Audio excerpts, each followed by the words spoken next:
Well, I feel like it's been a while since we've had a good company correspondent hanging out with me. We've had some incredible guests in January, but now another incredible guest, the one, the only. You'll hear him on Saturday for Joy Top 20. Johnny Rocket, how are you? Happy New Year. Yes. Merry Christmas. Yeah. Oh, goodness. Yesterday was Groundhog's Day, so happy Groundhog Day. Belated. Yes. Did he see a shadow? I haven't been watching. I honestly, there were so many of them, and with the success rate of 40 to 44%, I'm not really going to pay attention. Like, it doesn't matter. It's just a neat thing to do in February. I like it. Okay, that's fair. Yeah, okay. Well, okay, I've got some hard-hitting questions for you today, Johnny. Talk to me. I did something that I didn't think I was going to do this early on in my daughter's life, and I got her a cell phone for her birthday. Really? I did, and she is 9. Oh, wow. Yeah. Okay, well, that's uncharted territories. My goodness. I know, because isn't the age 12 that people... Well, it's similar. I know that the last time that we had looked into it, it was almost 13, like 12.8. Oh, okay. But now that number's got, so maybe you're following trend, Holly, because the new age now is what, like 11 and a half, 11.6? Okay. Well, we had very specific reasons as to why. It wasn't so that she can hang out and communicate with her friends, although being in Ontario and then having friends in Alberta, she's been able to connect with her best friend more frequently through Messenger.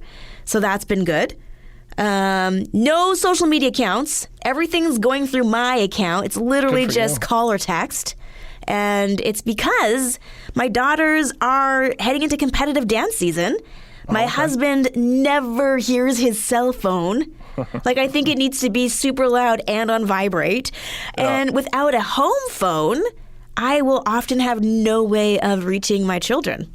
Interesting. Okay. So, because we don't have a home phone, because it's 2023, a lot of people don't anymore. Landlines are not obsolete. Some people still have them, but some people don't. We don't.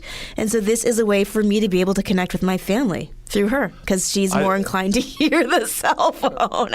I thought maybe it was because she was playing Words with Friends or Scrabble or Angry Birds. But no, your ways definitely make way more sense. I mean, our kids, see, that was funny because we waited until my son was 13. Okay. And we got our daughter a phone for Christmas. And so she's 11. So we're kind of below and then above when it comes to our kids and the whole cell phone thing. Yeah. It is so interesting, though, because I didn't really want her to be accessible. She gets spam calls all the time. Yeah, sorry. So if it doesn't have a name programmed into it, she's not allowed to answer the call. It's me looking for money. It's like, hi, this is the FBI. We have a parcel for you at the border. Yeah. What? None of this makes sense. Yeah. Oh, dear. But it is interesting how over, I would even say the past 5 years, there's been a shift when it comes to children and cell phones. Well, I mean, if the age is going down and we're trying to get as connected as we can and we're trying to get a hold of our kids and our kids are, like your daughters in dance and they're more independent, I could see the importance of having it. I mean, I guess there are certain rules, though, and certain things because, I mean, even the professionals say that, hey, if they're going to have a phone, don't get them on social media because they are not ready for it, not until they're like 16 or 17. Well, of course, I'm not ready for it. And I'm, 30, 31 and holding. There you are. So 16, though, for social media? Yeah, because I guess they're just not ready. They can't handle what social media. I don't think anybody really can handle what social media brings, but especially our kids, because their brains just aren't there, and their brains just can't hold some of the things that are going on. It gives anxiety, it gives pressure. There's a whole bunch of other negative effects on our kids. Interesting. Because I remember hearing a story of Steve Jobs, and he did not let his kids have smartphones. Okay. Yeah, he was essentially the creator of them. And he was like, no, this is just Pandora's box. You have to wait until you're older. So do you have rules? Because we set out 4 ground rules with our kids when it came to them getting phones. Do you set out rules for your daughter then? Yeah, we actually put together, I didn't put it together. I took it from the internet, a cell phone, smartphone contract. Love it. And so we went through it, and it was just saying that, the points for her were essentially to enforce safety and good practices in using a cell phone. But then there was also a component for me and my husband, also showing that we were going to respect her privacy and that we would work with her, not just do things sneakily behind her back. Now, I know she's 9, and really, when you're 9, do you get much privacy? No. So we're going to obviously keep it age appropriate.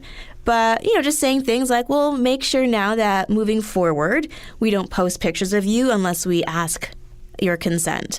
Yeah. And so just like creating the boundaries, even if it's things that we would have, already done, just setting it out point by point. Here are some things to consider when it comes to having a cell phone. It is a responsibility, not a right. Yeah, because we have 4 rules in our household. What are they? No phones in the room. Oh, yeah? Okay. That we get to check their phone weekly, so then that way they know, and it could be random times, just because you don't know if they're going to be hiding anything. Right. We also have it set up where any apps, anything, acceptance of friends or whatever, it has to go through us. And then we also have weekly conversations about conversations that they may be having. So like if my daughter has a conversation with somebody, it's like, oh, so-and-so smells, what do you think? And I'm like, no, we don't do that. We don't gossip. Yeah. And so it gives us a chance to kind of allow our kids to realize that, hey, even though you're not in front of somebody, if you're having a conversation, it could get back to that person. Exactly. I love those ideas. Everything for my daughter rolls through my account, so I see everything. But I do ask permissions, and she is aware. So, but it's interesting that us as parents in this day and age are definitely trying to navigate some uncharted territory compared to when we were younger and our parents. Yeah. And so there's definitely a shift, I think, even now for grandparents thinking about their grandbabies. What are ways to connect with them? What are, boundaries to set? It's different. It's always weird when my parents use emojis. I'm like, you guys are 90. How do you know what an emoji is? And that's not the right emoji for what you're trying to say. Right? Why is everything fire and lit? Or LOL is not lots of love. It is laugh out loud. Yeah. If it's a sad text message, never conclude it with an LOL. There you go. We're coming up next week, Holly and I are going to go through things that we got to teach our parents. Exactly. Oh, yes. What are we called? The gap generation, where we are heading into supporting our parents in a different kind of way, but still we've got kids that we're trying to support. Yeah. It's an adventure. Lord help us. Amen. Johnny, thank you so much for popping in as we talk about cell phones and kids. And, it's great to know 16 is the age that they say is now the best age for children to start to navigate social media, not 13. So that's some great tips. Thank you. It's good. Thanks.